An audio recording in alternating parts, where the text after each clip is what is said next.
Chers amis, bonsoir, vous êtes sur Paix et Guerre, je suis heureuse de vous retrouver pour une 42e mondoscopie. Nous sommes le 23 octobre 2024. Merci d'appuyer sur la cloche si vous n'êtes pas encore formellement membre de la chaîne. Merci de liker, merci de partager, merci de nous soutenir via Tipeee et merci de participer au cercle Paix et Guerre, de rejoindre le cercle des amis et des fans de Paix et Guerre. Vous avez un lien en description de cette vidéo. Je tenais aussi à vous dire, pour ceux qui sont membres le savent déjà, mais ceux qui voudraient le rejoindre, nous faisons des améliorations constantes. Et maintenant, les vidéos qui s'appellent notamment les clés du monde, sur lesquelles je reviens sur des points particuliers, des questions géopolitiques, sont maintenant agrémentées grâce à Nathan qui m'aide, sont agrémentées de cartes, de graphiques, enfin bref, de choses qui permettent de se situer plus à la fois géographiquement et puis par rapport aux données que je peux donner, que je peux vous offrir dans ces émissions. Donc voilà, ça devient de mieux en mieux le cercle des membres Paix et Guerre. En tout cas, je voulais vous remercier, mais je le ferai plus formellement bientôt. Nous sommes presque 100 000 membres abonnés de cette chaîne et j'en suis vraiment très très heureuse. J'espère que nous allons continuer à grandir. Il faut que nous continuions à grandir. Pourquoi pas 150 000, 200 000, ce serait vraiment formidable. Et ça voudrait dire aussi qu'il y a un véritable engouement pour la réalité, pour le réel, pour l'analyse sérieuse dans notre pays et au-delà d'ailleurs, puisque j'ai beaucoup de membres qui sont à l'étranger. En tout cas, voilà, merci beaucoup. On n'est pas tout à fait encore à 100 000. Je pense que ce sera peut-être le cas ce soir, après cette émission ou demain. En tout cas, je reviens à mon programme après cette petite introduction joyeuse. 3 points ce soir. D'abord, un premier éclairage sur le sommet des BRICS qui se tient en ce moment même à Kazan en Russie. Mais la semaine prochaine, je vous ferai une analyse plus en profondeur parce qu'on aura les résultats, on aura les déclarations finales, on aura un certain nombre de choses. Deuxième point, bien sûr, le Moyen-Orient, où rien ne s'arrange. Et troisième point, l'Ukraine, dont je ne vous ai pas parlé lors des 2 dernières émissions. Ça me manque et je pense que ça vous manque peut-être aussi un peu à vous. Alors, bon, d'abord en introduction, toutes les nouvelles de cette semaine sont vraiment toutes plus inquiétantes les unes que les autres. On est dans une nouvelle accélération du pire et du dérisoire à la fois. Et c'est ça, c'est la définition, c'est le propre même du tragique. En fait, nous sommes dans une situation véritablement tragique au plan géopolitique et au plan humain d'ailleurs aussi. Parce qu'en fait, vous voyez, le tragique, c'est ce qui arrive ne peut qu'arriver, on n'y échappera pas, alors même que chacun sait qu'il pourrait en être autrement, mais que chacun est aussi incapable de faire autre chose que ce que sa personnalité ou sa destinée lui intime l'ordre de faire. Bon, voilà, pas besoin de revenir à Racine ou Corneille, on est en plein dedans en fait. Et c'est désespérant, je dois dire, pour l'analyste que je suis, parce qu'on se dit, mais il faudrait arrêter, on pourrait arrêter le compteur, on pourrait arrêter cette montre ridicule, on pourrait faire des choses si on l'acceptait, mais on ne le fait pas. Voilà, c'est tout, on ne le fait pas. Pardonnez-moi, j'ai oublié juste de me mettre sur mode avion pour éviter les sonneries intempestives. Donc, on est loin de tout esprit de construction, de modification, si vous voulez. Chacun est sur ses lignes, mais toutes ces lignes sont parallèles, elles ne se rejoignent jamais. Ou même, quand je dis construction, amélioration, apaisement. Hein. Ne soyons pas trop ambitieux, tout de même. Donc, on est toujours dans ce spasme ultra-violent. C'est un moment décisif du monde qui se joue et que je commande, j'essaie d'éclairer pour vous chaque semaine, comme d'autres d'ailleurs. Ce qui est clair, c'est que notre pôle occidental est prisonnier d'une très très grave incompréhension de ce qui se passe et il a une très mauvaise posture générale par rapport aux autres acteurs. Donc nous avons vraiment un besoin vital de retrouver contact avec la réalité, avec ce que j'appelle le sol vulgairement, et de remettre en cohérence notre discours occidental sur les valeurs, les principes, les lois, la justice, le droit international, le respect des peuples, etc. Tout ce que l'on dit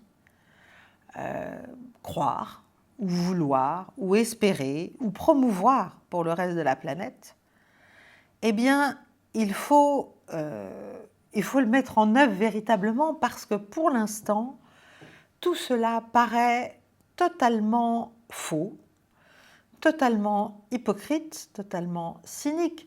Ça fait des années, j'ai passé ma vie d'ailleurs, mais mon premier livre traitait de cela, Manière du monde, manière de guerre.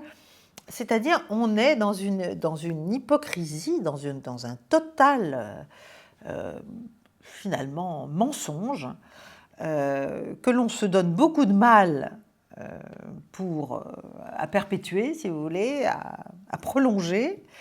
Et en fait, ça aboutit à quoi? Ça n'aboutit pas à un quelconque succès, ça aboutit à une crise de notre crédibilité internationale qui est extrêmement lourde et dont nous subissons vraiment aujourd'hui le contre-coup, mais ça traduit aussi une crise profonde de la représentativité en Occident, de la représentativité en général, et de la démocratie à l'occidentale en particulier. Et il ne faut pas s'étonner, encore une fois, de voir les mouvements que l'on traite, que l'on qualifie de populistes avec mépris, n'est-ce pas, comme si c'était scandaleux, etc. Mais en fait, non, c'est une volonté des gens de vouloir retrouver des représentants qui sont conscients de leurs besoins, sont conscients des manquements. Alors, ça ne veut pas dire qu'ils sont parfaits, ça ne veut pas dire qu'ils ont des solutions à tout, mais en tout cas, il y a ce souci de se rattacher aux populations et, à vrai dire, aux mandants, à ceux qui donnent mandat aux représentants tout de même, eh bien, de défendre leurs intérêts et de promouvoir leurs intérêts nationaux, collectifs, déjà. Donc, c'est le cœur du problème, cette crise de la représentativité, et c'est valable en France, c'est valable partout en Europe, mais c'est valable, bien sûr, et aux États-Unis, et voilà, mais c'est valable à l'échelle du monde. C'est l'attractivité et la représentativité de l'Occident qui sont en crise profonde. Et plus on recule, plus on s'enquiste dans nos travers, en essayant de masquer cette indifférence, ce double discours, ces fautes, ces erreurs de jugement, voilà. Plus notre étoile pâlit, et plus on fait le jeu des autres, et plus notre crédibilité tombe. Parce que les bulles informationnelles, bon, voilà, on peut appeler ça de la propagande, de la désinformation, etc. Mais toutes ces bulles de ces narratifs là dont on nous étourdit la tête, et auquel il est très difficile d'échapper.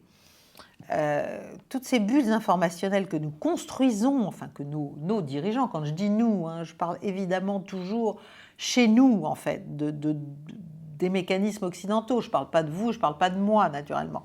Bon, c'est un nous, non pas de majesté, mais qui représente notre camp occidental, si vous voulez. Donc toutes ces bulles informationnelles que nous construisons frénétiquement en essayant d'en faire des sanctuaires qui soient imperméables aux autres influences, simplement aux faits, à la révélation d'autres réalités, si vous voulez, ça craque de toutes parts. On se rassure sur nos plateaux, on fait venir des agents étrangers manifestes, c'est ça, donc on accuse les analystes d'être des agents étrangers, enfin, on en a plein nos plateaux. Enfin bon, ça ne choque personne, manifestement. Donc on se rassure comme on peut, mais en fait, on est enfermé dans un déni qui vraiment est suicidaire. C'est très grave, en fait, ce dont je parle. Et évidemment, on se prend en pleine face l'humiliation de découvrir que ce sont les pays en fait que l'on voue aux gémonies, que l'on des dictatures, les démocratures, tous ces monstres que nous diabolisons, tous ces dirigeants scandaleux qui n'aiment pas la démocratie, qui enferment leur peuple, qui les contraignent, qui leur mentent, voilà. Bon, tout ça, tout cela, eh ben, ce sont eux qui sont en train d'attirer le plus d'autres membres de la société internationale, si vous voulez, d'autres États, d'autres dirigeants, d'autres populations. Parce que ce n'est pas seulement les dirigeants, c'est les peuples derrière. Et tous ces gens-là, ben, ils ont un succès fou, en fait. Et ils ont un succès d'autant plus fou que nous continuons à faire semblant de ne pas voir ce qui se passe et à vouloir le masquer, à vouloir continuer à mentir en espérant que ça va passer. Si vous voulez, c'est comme un mauvais élève dans une classe, quoi. Voilà, il pompe, il fait des antisèches, il cherche tout un tas de stratagèmes, bon, pour faire oublier qu'en fait, c'est un imposteur. C'est un imposteur, voilà. Et que voilà, le prof va peut-être se laisser prendre une fois, 2 fois, donc le prof c'est le peuple, là, si vous suivez ma métaphore, mais au bout d'un moment, ça ne va pas marcher, et d'ailleurs, les petits camarades non plus. Voilà. Bon, enfin bref, je ne sais pas si cette image vous parle. Mais en tout cas, le populisme a de beaux jours devant lui, si on continue comme ça. Il ne faudra pas venir se plaindre. Et surtout, nos adversaires géopolitiques, parce que ce sont des adversaires, bien sûr, ce sont à la fois des partenaires sur bien des sujets, et ça devrait l'être plus, mais ce sont aussi des concurrents, et parfois même des adversaires dans certaines parties du monde, bien sûr. Eh bien, tout cela, ils font leur gorge chaude de notre comportement ridicule et ils en profitent et ils engrangent. Ils engrangent des clients, ils engrangent des amis, enfin des partenaires de très très bonne volonté. Voilà. Et les populistes chez nous font florès, bien sûr, parce que, en fait, ils montrent au peuple que les élites le méprisent et qu'elles méprisent aussi son bon sens. Parce qu'encore une fois, nos compatriotes, mes compatriotes, vos compatriotes, sont bien souvent bien plus lucides que les gens qui prétendent les diriger ou nous diriger. C'est-à-dire ça n'a pas grand-chose à voir avec le niveau économique, ou c'est même parfois assez globalement inversement proportionnel, mis à part bien sûr quelques esprits éclairés. Et il y en a aussi, bien sûr.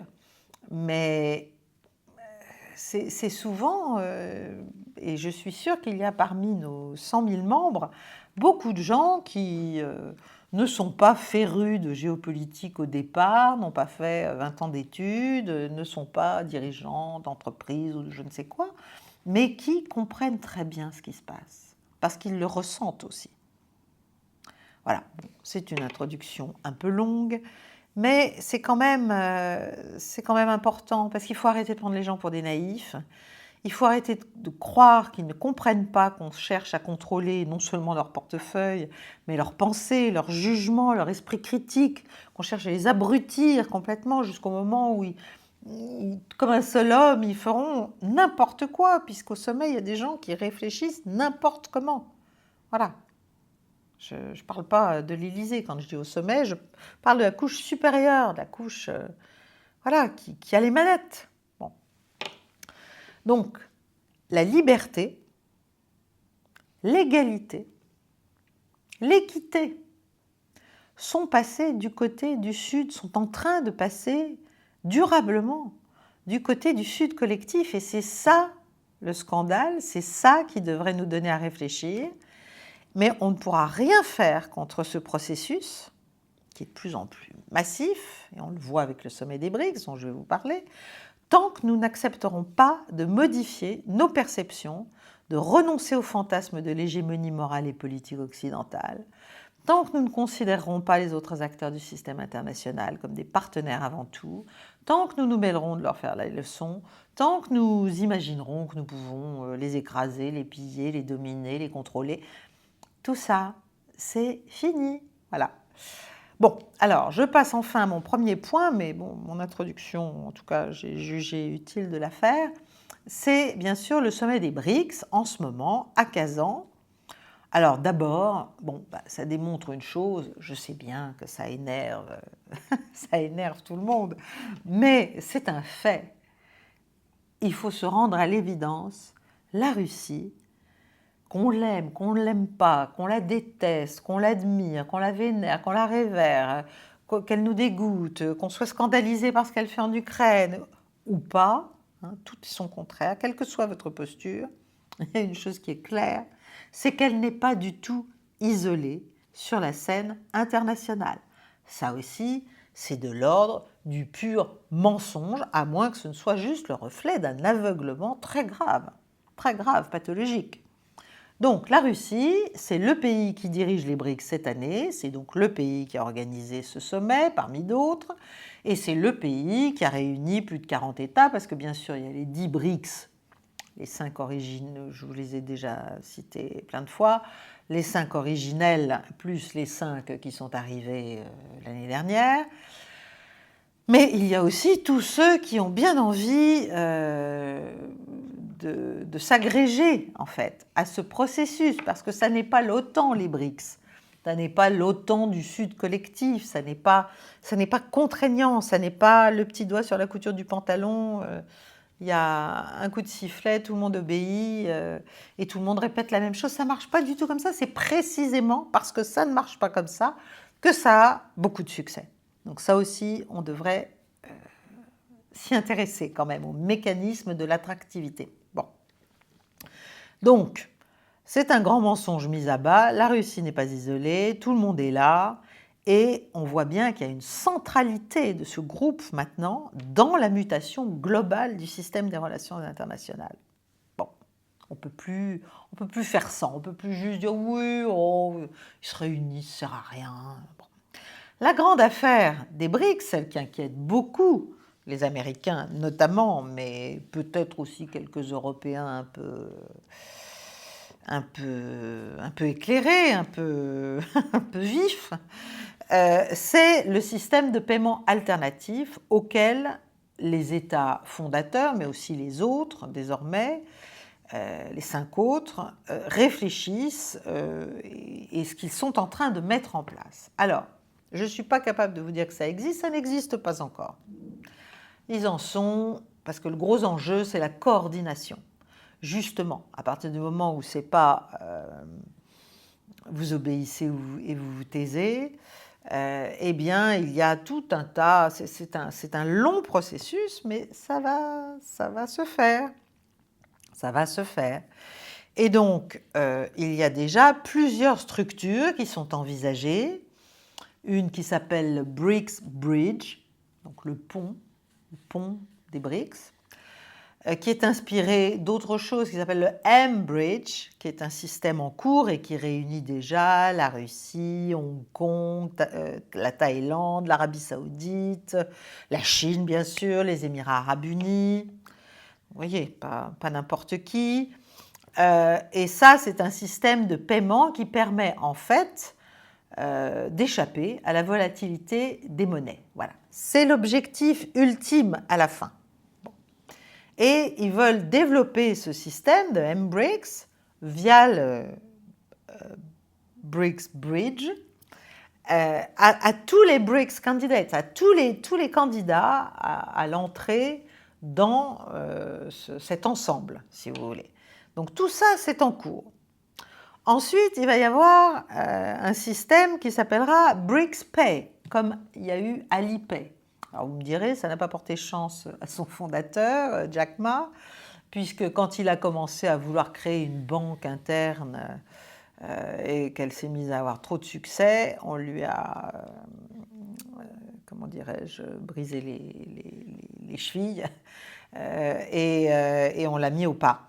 Donc je ne sais pas ce que deviendra le BRICS Pay System, mais c'est pour les paiements ordinaires de tous les jours. C'est comme Apple Pay, si vous voulez. Voilà. Bon. Ensuite, bien sûr, il y a l'idée d'une monnaie elle-même. Une monnaie qui sera une monnaie pour faire les paiements, qui ne sera pas forcément une monnaie fiduciaire, enfin une monnaie sonnante et trébuchante, si j'ose dire. Bon, donc ça, ils appellent ça the unit, et je vous en ai déjà parlé, je crois, dans une clé du monde ou même dans une mondoscopie. L'idée, c'est d'avoir un panier de monnaie, 40% d'or, 60% de monnaie des membres qui s'agrégeraient à cette idée de monnaie unit. Et l'idée, bien sûr, c'est d'échapper au dollar, d'échapper aux sanctions, d'échapper à tout, d'échapper aux institutions de Bretton Woods, d'échapper au système SWIFT, d'échapper, voilà, enfin de pouvoir commercer sans être sous pression, en fait, américaine ou européenne, permanente. C'est-à-dire si on ne fait pas ce qui est attendu de nous, n'est-ce pas, si on ne joue pas son petit rôle de vassal de premier ou de second rang, eh bien, on prend cher, comme on dit. Voilà. Donc, il y a aussi un projet d'une agence de notation des BRICS. Parce que jusqu'à présent, c'est quand même 3 agences occidentales qui notent tout le monde sur la planète. Donc ça, je pense qu'ils en ont assez aussi. Et il va y avoir un système d'assurance. Alors, pour les entreprises et probablement aussi pour les individus à la fin. Bon, tout ça, ce sont des projets en cours. On en saura peut-être plus à la fin du sommet, mais ce n'est pas certain. Moi, je pense que ça va prendre encore pas mal de temps. Mais il y aura des choses à dire la semaine prochaine, malgré tout, sur ce qui se sera passé à Kazan. Et voilà, donc l'enjeu... Bon, mais ce qu'il faut comprendre, c'est que c'est la démonstration... Là, on a la démonstration que la Russie n'est pas seule au monde, très très loin de là. C'est plutôt nous qui sommes de plus en plus seuls. Et ensuite, c'est qu'il y a une formidable dynamique à l'œuvre, c'est-à-dire que nos erreurs nous coûtent extrêmement cher, que cette guerre en Ukraine nous coûte extrêmement cher en termes géopolitiques, financiers, économiques. Voilà, et que ça va nous coûter de plus en plus cher. Donc c'est un grand mouvement géopolitique. Voilà, encore une fois, ça fait 10 ans que j'en parle, moi. Et c'est pas parce que je suis Madame Irma, une grande visionnaire, peu du tout. C'est parce que j'observe sans a priori, de manière analytique, de manière non idéologique, les processus à l'œuvre. Voilà. Et c'est notre vanité qui va nous perdre. C'est le manque juste d'humilité, d'observation simple. Voilà. Donc, parce que ce qu'il faut comprendre, en fait, c'est que l'attractivité, cette formidable attractivité dont je vous parle, elle n'est pas motivée par la haine de l'Occident. Ce n'est pas une haine, c'est ce qu'on dit souvent, oui, tous ces pays haïssent l'Occident. Mais non, ce n'est pas qu'ils haïssent l'Occident, au contraire, ils l'ont longtemps vu comme un modèle, ils ont eu longtemps envie de lui ressembler, ils ont eu longtemps envie d'avoir de bonnes relations avec lui.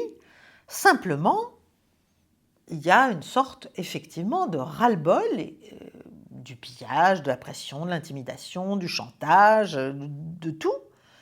Et le fait de saisir une opportunité qui est en fait l'opportunité que nous avons nous-mêmes créée pour eux, en faisant le pas de trop. Et le pas de trop, ça a été l'Ukraine, à mon avis.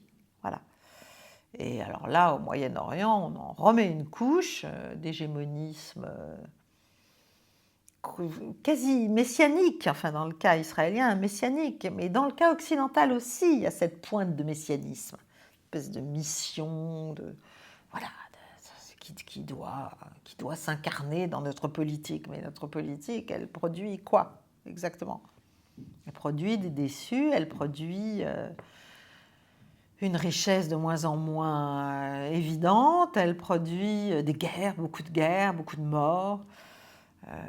Donc le bilan n'est quand même pas reluisant, il faudrait quand même s'en rendre compte. Donc, je pense que cette attractivité, c'est donc pas la haine de l'Occident, c'est essentiellement le rejet de ce qui se passe dans le monde. Voilà. Et que nous laissons faire, voire même nous encourageons. Nous encourageons ce qui se passe. Et il y a trop d'injustice, il y a trop d'iniquité, il y a trop c'est trop, ça va trop loin. Voilà. Donc, le dévoilement, si vous voulez, des intentions hégémoniques occidentales, le laisser-faire face à des pratiques quand même s'éloignent beaucoup de l'humanité, tout ça n'est plus supporté et les réseaux sociaux ont déchiré le voile parce que tout ça avant ne se voyait pas, ne se savait pas, ne se disait pas. Même la guerre de 2003 en Irak américaine, si vous vous souvenez, bon, c'était déjà beaucoup mieux qu'en 1990-91, la première guerre du Golfe, mais tout de même, on n'a pas tant vu que cela. On a vu, mais bon.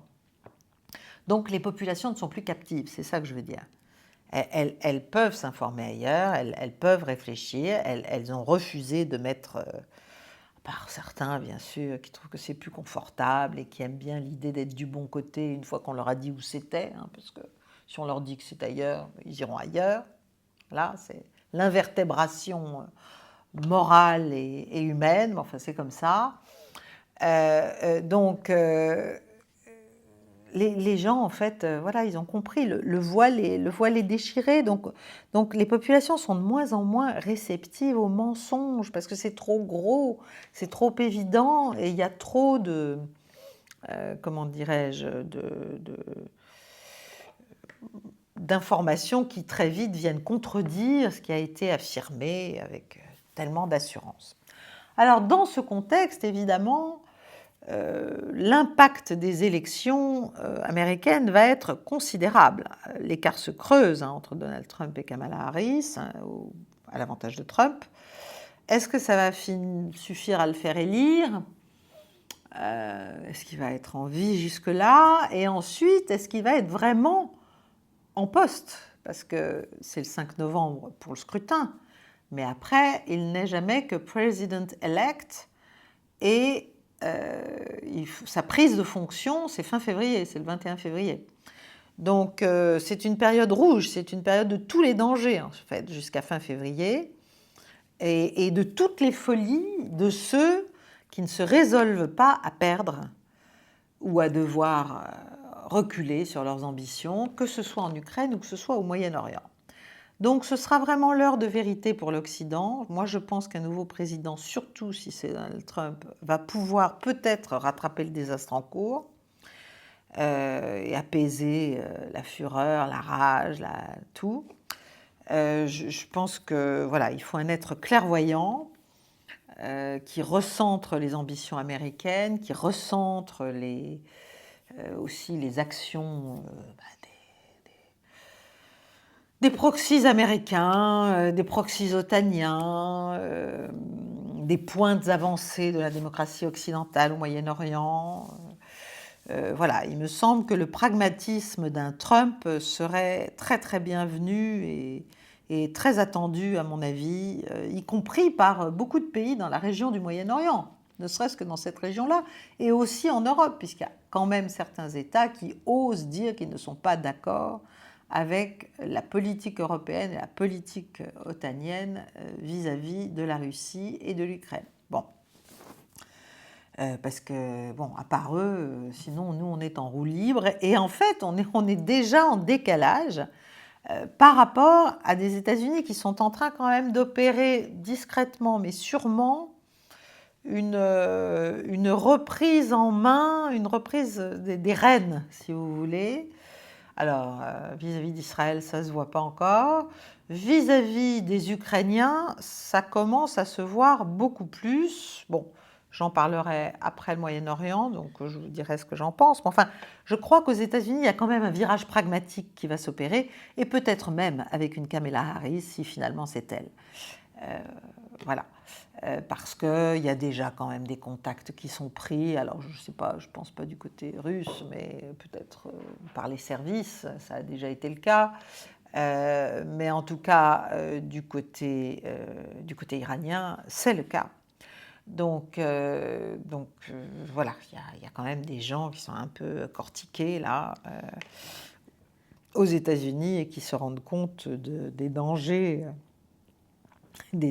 colossaux en fait qu'ils font courir. Je ne parle même pas à la population, mais à l'idée américaine tout entière et aux États-Unis dans le monde et aux intérêts américains dans le monde. Bon. Donc pour l'instant, on n'en est pas encore au 5 novembre, on n'en est pas encore au 21 février. Israël, comme l'Ukraine, se déchaîne, comme s'il fallait se hâter de faire le pire avant que cette élection ne vienne tout changer, ne vienne remettre en cause des avantages acquis, on va dire. Hein. Donc, il faut vraiment qu'en Israël comme en Ukraine, on prenne conscience que la victoire, au sens où elle est entendue, c'est-à-dire la victoire par écrasement de l'autre, n'est pas possible.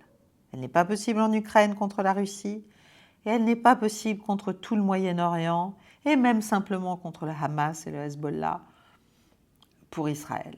Voilà, ça ne va pas se passer comme ça n'est pas possible en fait. C'est bon.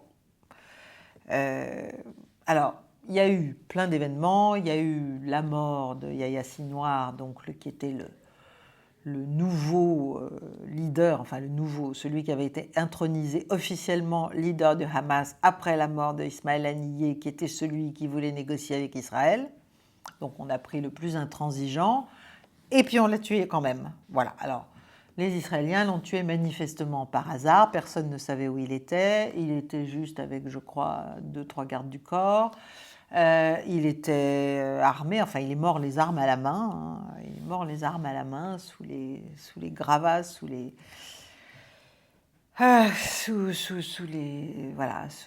tanks. Bon, il est né dans un camp, Yahya Sinwar, et il sera mort dans un camp. Il a passé 22 ans en prison. Alors, d'après le porte-parole de la Maison-Blanche, il est responsable, il faut quand même oser le dire, des 40 000 ou des 45 000 morts recensés officiellement, parce qu'il y a les autres, gazaouis depuis le 8 octobre, enfin depuis le lendemain du massacre du 7 octobre. C'est un raccourci intéressant, c'est-à-dire qu'en fait, comme Israël ne fait que se défendre, n'est-ce pas, tous les morts qui ont été faits, en fait, sont imputables au Hamas. C'est pratique, puisque le Hamas savait qu'il y aurait une représaille israélienne et donc a sacrifié ses populations. Donc ça dédouane commodément dans la bouche du porte-parole. Là, c'est Orwell, c'est extraordinaire. C'est extraordinaire. On est dans l'inversion. Là, voilà. Ben non, en fait, c'est pas Israël qui a tué ces 45 000 personnes. Non, c'est le Hamas qui les a sacrifiés. Voilà. Mais on n'est pas obligé de les tuer non plus. Hein. C'est pas... Surtout pour les résultats obtenus militairement vis-à-vis du Hamas. Bon. En tout cas, il est mort. C'est un héros, évidemment, pour des centaines de milliers de gens. Il y aura un successeur, c'est sûr. Il a rendu, malgré tout, et c'est son succès de son point de vue, désormais non escamotable, la question de l'État palestinien et de l'avenir de la Palestine et de ce qui peut se passer à Gaza. Donc voilà, quoi qu'on en pense, quoi qu'on en dise, que ce soit à Washington ou ailleurs, à Paris ou je ne sais où, ça ne lave pas la responsabilité israélienne sur les morts civiles. Et de toute façon, aux yeux des Palestiniens, bien sûr, il y en a qui ne l'aimaient pas, bien sûr, c'est un homme, c'était un chef de guerre. Hein. Bon. Voilà, je ne le connais pas. Mais en tout cas, expliquer que c'est juste un monstre qui torturait les Palestiniens eux-mêmes et qui est responsable de tous ces morts civiles faits par l'armée israélienne depuis le 8 octobre, c'est vraiment continuer dans le déni. Et le déni, encore une fois, c'est dangereux. Bon, donc il y a eu la mort de Yahya Sinwar. Il y a eu le successeur de Nasrallah, qui a lui-même été assassiné, Hachem Safieddine, qui vient à son tour d'être assassiné par Israël. Bon. Il y a eu une attaque par un nouveau missile balistique hypersonique lancé par les Houthis, un missile qu'on appelle Palestine 2, contre une base militaire à Tel Aviv. Peut-être leur manière de venger la mort de Sinwar, je ne sais pas. Et puis, il y a plein d'autres choses. Il y a la poursuite des frappes israéliennes au Liban, il y a la reprise des combats au nord de Gaza, il y a les hôpitaux qui continuent d'être ciblés, il y a la famine à Gaza, Bon, voilà. En dépit de ce qu'on a essayé d'escamoter avec l'histoire du vaccin contre la polio, c'est quand même un comble après avoir laissé mourir tous ces enfants et crever de faim. On va les vacciner contre la polio. Pour moi, tout ça, c'est le cynisme à l'œuvre. Alors, il y a la question donc de la riposte, toujours en suspens, d'Israël à la représaille iranienne du 1er octobre dernier. Vous vous souvenez, la frappe avec 180 missiles balistiques, hypersoniques, dont beaucoup ont fait mouche, etc. etc. Bon. Je vous ai raconté la semaine dernière les méandres de la préparation de cette réaction, mais voilà que sont éventés, il y a une fuite dans le Middle East Spectator, donc qui est un journal en ligne de la région, on va dire, 2 documents ultra secrets américains qui éventent les projets d'Israël pour sa riposte. Et donc explique que l'attaque est imminente ou presque, détaille les armes, les types d'armes qui seraient employées. Bon. Alors, évidemment, vous imaginez la fureur que ça a déclenché à Tel Aviv. Alors, il y a plein de questions qui se posent. D'abord, manifestement, il ne s'agit pas d'un hacker qui aurait leaké, qui aurait fait fuiter ces documents. Ça vient de l'intérieur même des structures américaines. Bon. Alors, est-ce que c'est un lanceur d'alerte? Ou est-ce que ce n'est pas plutôt un haut gradé, un officiel, si vous voulez, de haut rang américain, qui aurait eu la permission, en fait, de faire cette fuite? Pourquoi? Pour faire échouer l'attaque israélienne de représailles sur l'Iran. Et pourquoi? Parce que y a un très fort niveau, ça donne le niveau d'inquiétude des Américains.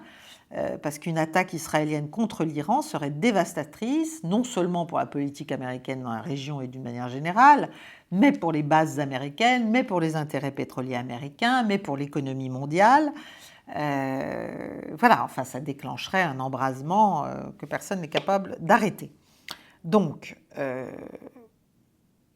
l'administration sortante, quand même, certains s'inquiètent, certains non, mais certains s'inquiètent, au Pentagone aussi. Trump, quant à lui, il est contre la guerre contre l'Iran, donc, mais les Israéliens poussent. Donc, il faut faire en sorte que leur projet ne puisse pas être mené à bien, en fait. Donc, ces documents sont apparus vendredi soir dernier. Alors, ce qui est très intéressant, il y a des analystes américains qui se sont mis sur l'affaire, et des anciens de la CIA, des anciens du département d'État, qui ont expliqué ce qu'ils avaient vu dans ces documents, parce que évidemment, ça peut être un faux, ça peut être... Bon.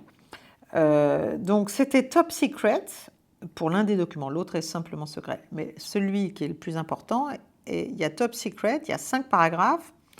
En plus du top secret, il y a des lettres, c'est-à-dire des lettres qui, en fait, renvoient à des niveaux de classification au-dessus du top secret, si vous voulez, par une restriction des distribution lists, des destinataires de ce document. Bon, vous verrez qu'il y en a quand même un certain nombre. Mais donc ce serait du renseignement qui aurait été récupéré par satellite. Bon. Mais alors, dans ces 5 paragraphes, ce qui est quand même très amusant, alors l'ensemble du document serait réservé aux Five Eyes. Vous savez, les Five Eyes, c'est les États-Unis, le Canada, l'Australie, la Grande-Bretagne et la Nouvelle-Zélande. C'est un comment dirais-je, un club de 5 nations qui décident de partager, alors pas tout justement, mais de partager des informations, d'agir ensemble. Enfin, c'est une sorte de club très très restreint au sein de l'Occident, si vous voulez, qui partage des données et des moyens surtout d'acquisition du renseignement. Bon.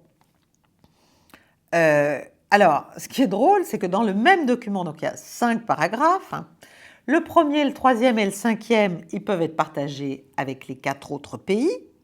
Donc c'est un document américain. Hein. Ils peuvent être partagés avec les 4 autres pays.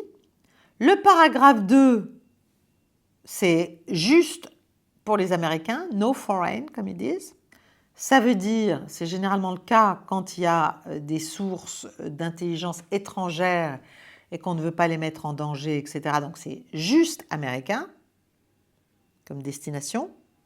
Et le paragraphe 4, c'est juste Amérique et Grande-Bretagne. Bon. Tout ça dans le même document. Donc c'est intéressant, c'est sympa pour les autres, si vous voulez. C'est sympa pour... Enfin voilà, chacun comprendra parmi les 4 autres, n'est-ce pas, qu'il y a des trucs qu'on ne veut pas lui dire. Bon. Les Anglais sont encore les mieux servis, mais tout de même. Donc en fait, ça montre que les Américains surveillent les Israéliens. Et sans le leur dire, si vous voulez. C'est pas un document qui viendrait de renseignements du Mossad donné aux Américains. C'est un document américain qui cherche à savoir ce que fait le Mossad. Bon. Ça, c'est très éclairant sur le degré d'indépendance actuel et de secret aussi que se réserve Israël par rapport aux États-Unis. Bon. Alors, vous me direz, c'est pas un plan d'attaque, hein, c'est juste, ça décrit des armements qui seraient utilisés, où ils seraient entreposés, des munitions, etc. etc. Mais il n'y a pas non plus de mouvement de troupes décelable, en tout cas à ce stade, je crois, qui indiquerait une attaque imminente. Et les Israéliens, de toute façon, vont tout modifier, les nombres, les endroits, etc. Donc, ça va compliquer leur attaque s'ils en font une. Encore une fois, j'espérais et j'avais cru comprendre qu'ils avaient compris qu'il ne fallait pas le faire. Mais voilà, manifestement, il y a de fortes pressions internes en fait au cabinet israélien pour que quelque chose soit fait. En tout cas, ce qui est sûr, c'est que ça va créer des problèmes donc, avec les 4 autres alliés hein, du groupe des 5 Eyes, des 5 U, des Five Eyes.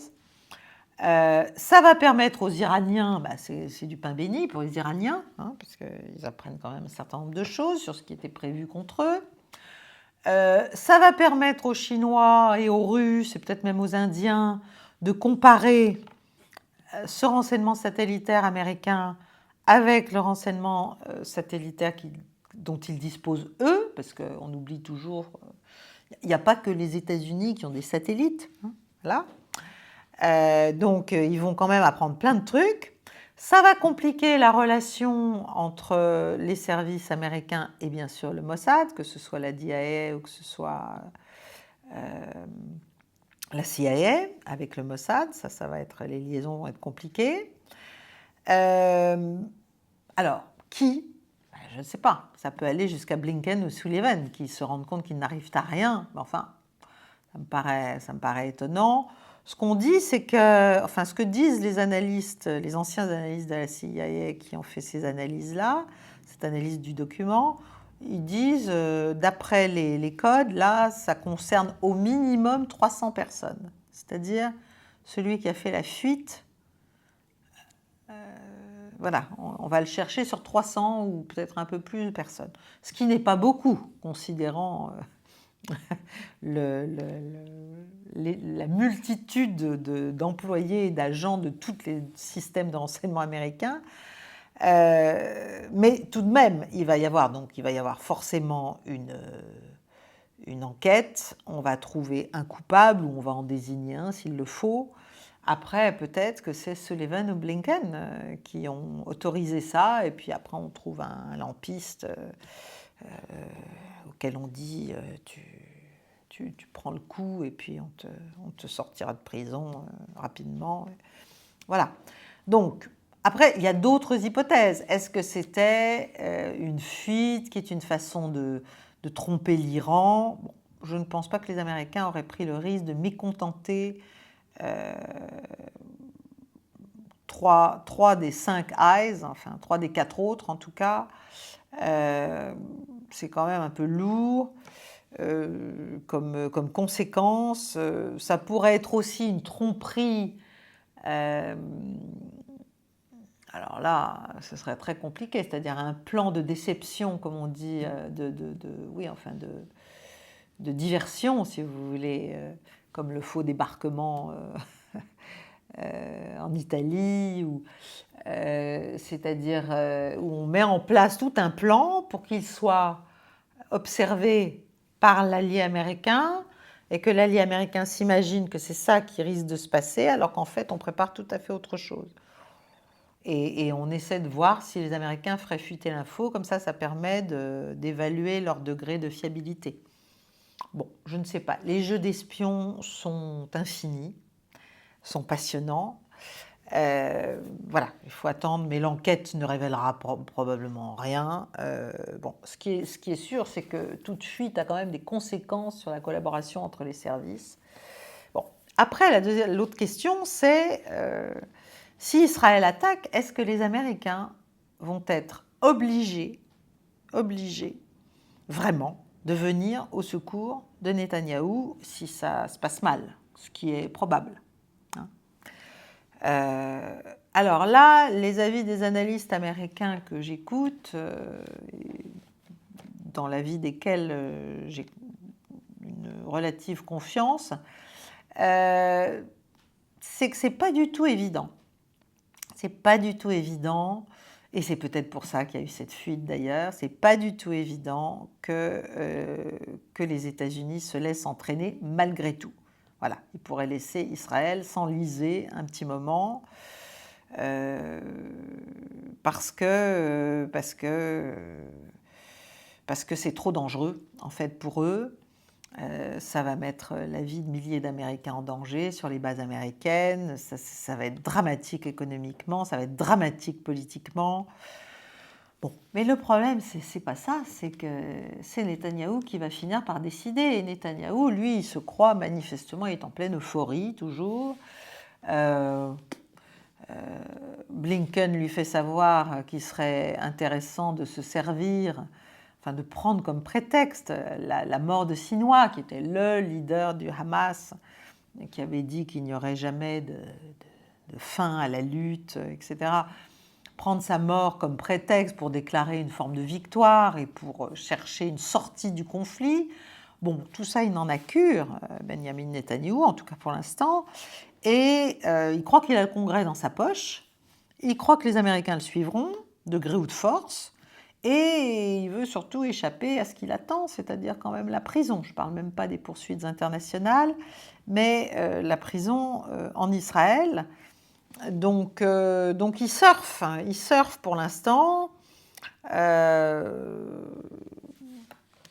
Et il se sert même de ce qu'on fait contre lui pour prendre des postures encore plus martiales. Il y a eu, vous avez peut-être entendu, 3 drones qui se sont dirigés vers sa résidence de plage, enfin, à ses arrêts. 2 ont été éliminés. Un a tapé la maison. Bon, alors c'est très probablement un message, c'est-à-dire tu nous tues tous nos responsables, nous aussi, on sait où tu es, on sait ce que tu fais, bon, voilà. Tu es sur la liste, quoi. Tu es sur notre liste. Nous, on n'a pas peur, nous non plus, de tuer les leaders. Toi, tu tues ce que tu appelles des terroristes, voilà. Donc, qu'est-ce qui va véritablement décider? Ce qui est sûr, c'est qu'il redouble de violence à Gaza et que ces ministres extrémistes, donc Ben Gvir, la sécurité, et Smotrich, des finances, ont carrément annoncé qu'il fallait prendre le contrôle de Gaza, que Gaza était à Israël, qu'il fallait y installer de nouvelles colonies, qu'ils donnaient l'opportunité, n'est-ce pas, aux Palestiniens de s'en aller. Et, enfin bon, ils annoncent une colonisation de Gaza. Voilà, après l'avoir détruite, ils vont reconstruire. Voilà. Et puis au Liban, alors au Liban, c'est terrifiant ce qui se passe. La route entre Beyrouth et Damas est réduite à néant. Donc ça vise à empêcher les Syriens réfugiés depuis les guerres de Syrie de rentrer en Syrie pour se mettre à l'abri. C'est terrible.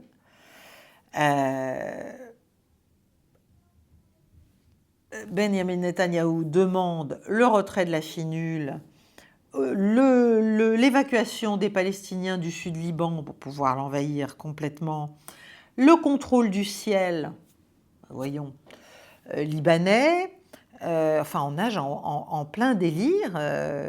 On est vraiment le contrôle du ciel libanais, ce qu'il appelle l'active enforcement capacity, c'est-à-dire en fait capacité d'ingérence structurelle permanente sur ce qui se passe dans l'État libanais. Voilà. Donc en fait, il y a une espèce non seulement de colonisation de Gaza, mais forme de projet de colonisation du Liban. Alors, pendant ce temps, on a l'Iran et l'Arabie saoudite qui se préparent à des exercices navals conjoints. Et ça a une grosse signification parce qu'il y a un retournement stratégique de l'Arabie saoudite que personne n'évoque jamais ou très très peu parce que c'est trop difficile à comprendre ou à admettre. Mais justement, la région a changé. Donc la cause palestinienne, là, depuis ce qui se passe à Gaza, depuis le 7 octobre, depuis le lendemain, le 8, la cause palestinienne a repris des couleurs, même au sein des pays arabes qui, pendant bien longtemps, s'en sont quand même largement désintéressés et en étaient venus à faire, pour certains, des accords avec Israël et pour d'autres, à laisser tout cela dans une aimable indifférence.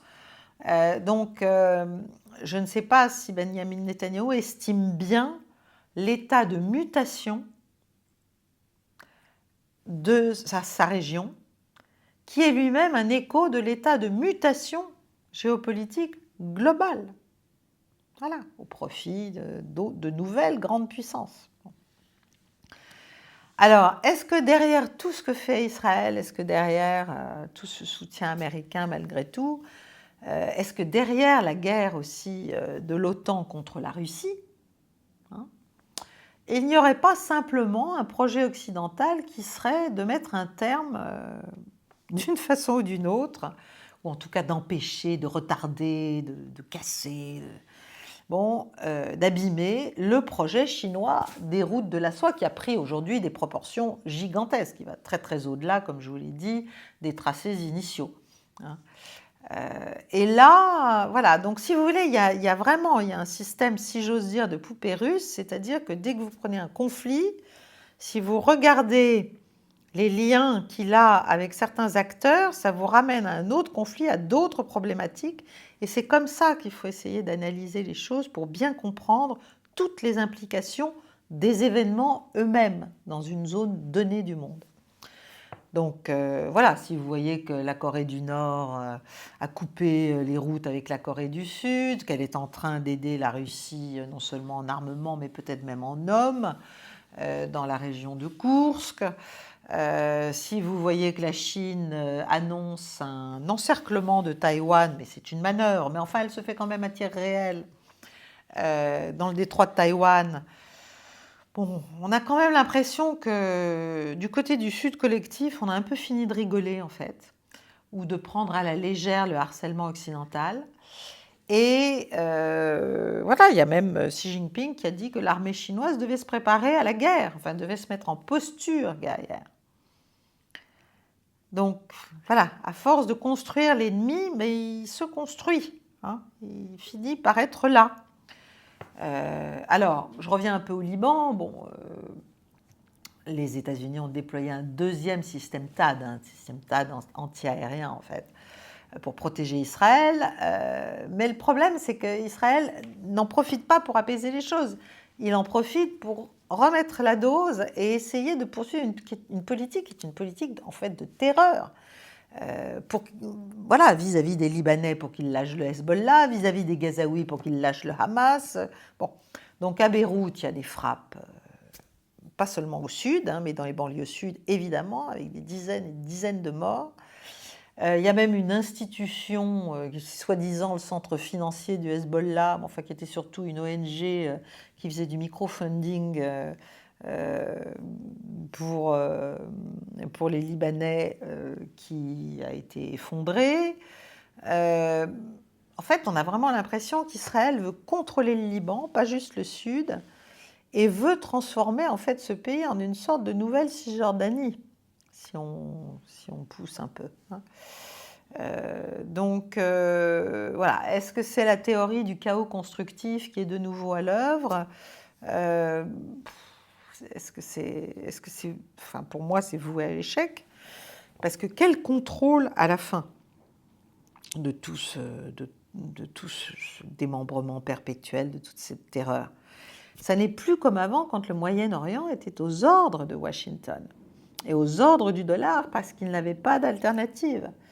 Donc l'axe de la résistance iranien, le spectre des proxys iraniens comme on dit, ben, il est uni et il est toujours là. Et le monde arabe, en tout cas certains pays du Golfe, ne sont plus aussi rétifs, sinon à le rejoindre, du moins à le comprendre. Je pense évidemment à l'Arabie saoudite, mais pas seulement. La Russie, bon, elle a toujours essayé d'intervenir, mais d'intervenir diplomatiquement, aussi bien vis-à-vis de Netanyahou que vis-à-vis des leaders du Hamas et du Hezbollah qu'elle a reçus, comme elle a reçu Netanyahou, etc., etc. Donc, elle n'ira probablement pas, ou alors dans le cadre d'un affrontement ultime et à vrai dire définitif, en guerre pour l'Iran ou aux côtés de l'Iran contre Israël. Mais en revanche, c'est bien son partenaire stratégique. Et ça, il ne faut pas, à mon avis, en mésestimer l'impact, parce que pour elle, c'est l'occasion de prendre la main, bien sûr, dans cette zone comme ailleurs, de rester sur la défensive, parce qu'elle donne elle donne à l'Iran pour l'instant des systèmes défensifs. Elle a donné des S-400, elle a donné une escadre de Sukhoi 35, qui est quand même un avion de 4e plus ou 5e génération, non 4 plus génération, si ma mémoire est bonne. Elle a donné des systèmes Mourmansk de brouillage des avions ennemis. Donc tout ça, c'est des armements défensifs. Voilà. Enfin, les Sukhoi, bon, ça dépend à quoi ils sont utilisés. Donc il faut vraiment faire très très attention, et je ne sais pas si au sein du cabinet israélien on prend bien la mesure de l'hostilité et de la volatilité de la situation. Et de toute façon, Israël n'a pas atteint ses objectifs militaires et ne les atteindra pas plus en semant, en faisant exploser la région, si vous voulez. Son armée est fatiguée, son économie est en crise, elle perd des soldats, y compris des officiers. Le Hezbollah n'est pas décapité, le Hamas non plus. Il y a des drones qui surveillent partout, il y a des roquettes qui continuent. On peut continuer à détruire les hôpitaux de Gaza et à semer la terreur ou la famine, ou bon.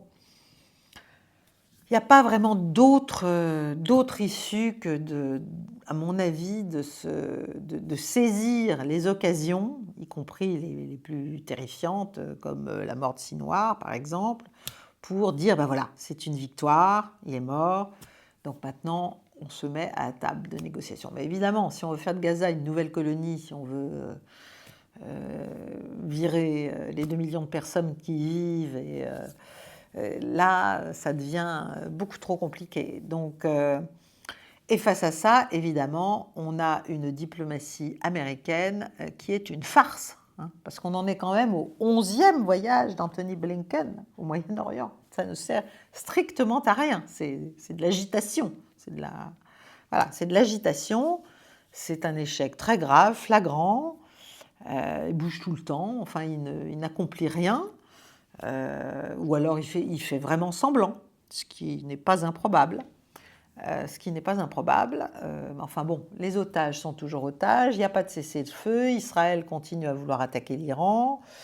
Bon, alors là maintenant on a un nouvel envoyé, Amos Hochstein, qui est un ancien, qui a servi dans les IDF aussi, dans les forces israéliennes.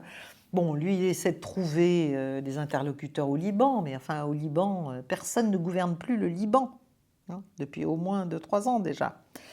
Donc on arrive au bout de l'imposture stratégique, il faudrait se mettre ensemble autour d'une table et essayer de trouver comment calmer le jeu dans cette zone au moins. Mais bon, parce qu'au bout de l'imposture, il n'y a que le vide en fait. Hein.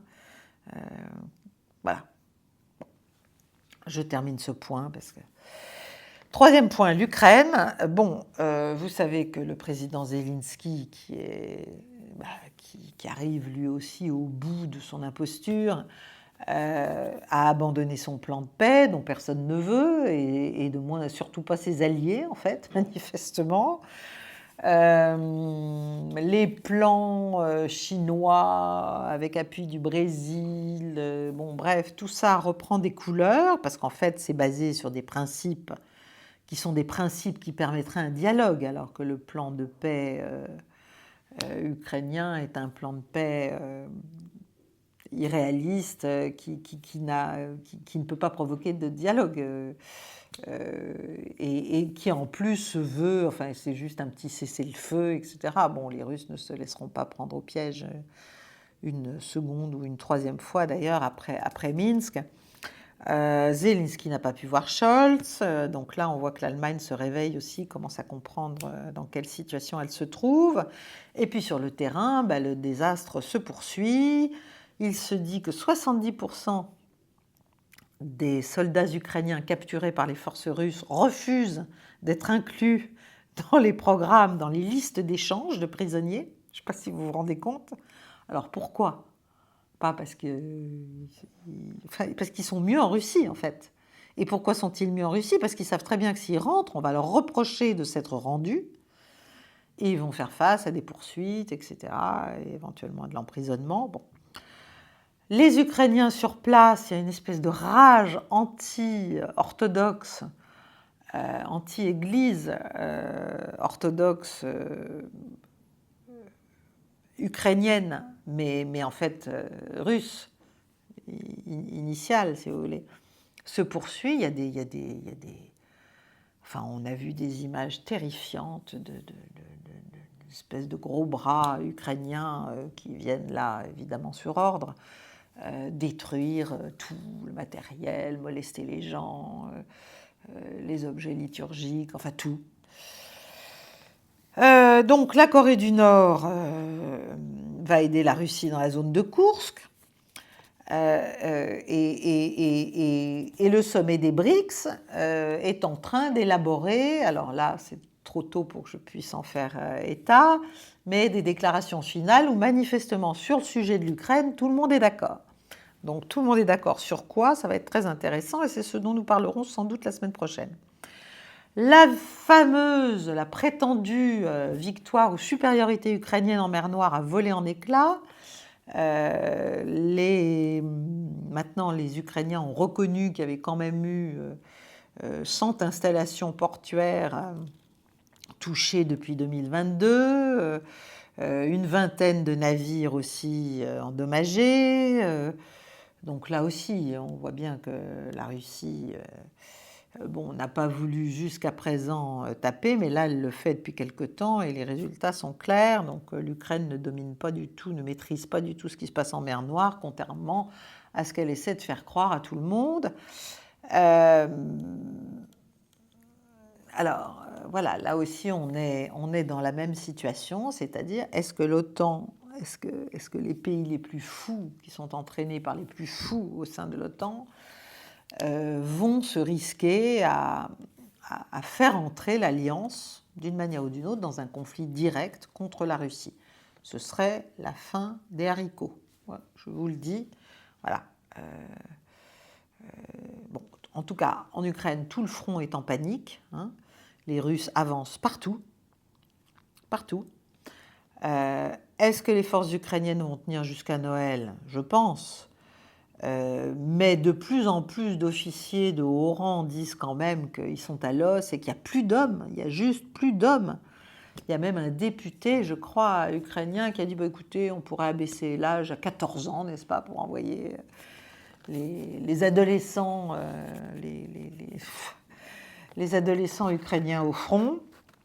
Et surtout, il y a le général Zaloujny, ancien chef d'état-major des armées ukrainiennes, qui avait été écarté par Zelensky, probablement à la demande des Occidentaux, avec le soutien des Occidentaux, parce qu'ils n'étaient jamais d'accord ensemble. Il était beaucoup plus... il faisait des déclarations, en tout cas, qui déplaisaient fortement à Zelensky. Donc, il est désormais ambassadeur d'Ukraine à Londres, n'est-ce pas? Une sinécure. Et il a déclaré qu'il fallait faire des concessions territoriales pour avoir la paix. Voilà, pour signer la paix, qu'il fallait avoir la paix.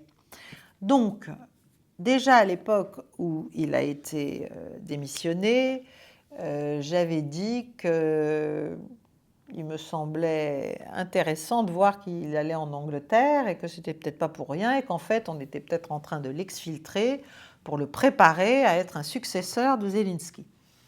Il n'est pas impossible que ce scénario se révèle pertinent, mais peut-être que ce sera quelqu'un d'autre. En tout cas, il commence à être un peu vocal, un peu au-delà de ses fonctions d'ambassadeur, n'est-ce pas? Il monte en popularité. Voilà, je pense que c'est intéressant de voir que nous arrivons là aussi au bout du mensonge, non pas supportable, mais supportable par les opinions peut-être, mais en tout cas du mensonge que l'on peut continuer à véhiculer parce que les faits sont là. Et quelles que soient les opinions, les émotions, les dégoûts, les haines, tout ce qui est de l'ordre des convictions, plus ou moins bien renseignées des uns et des autres.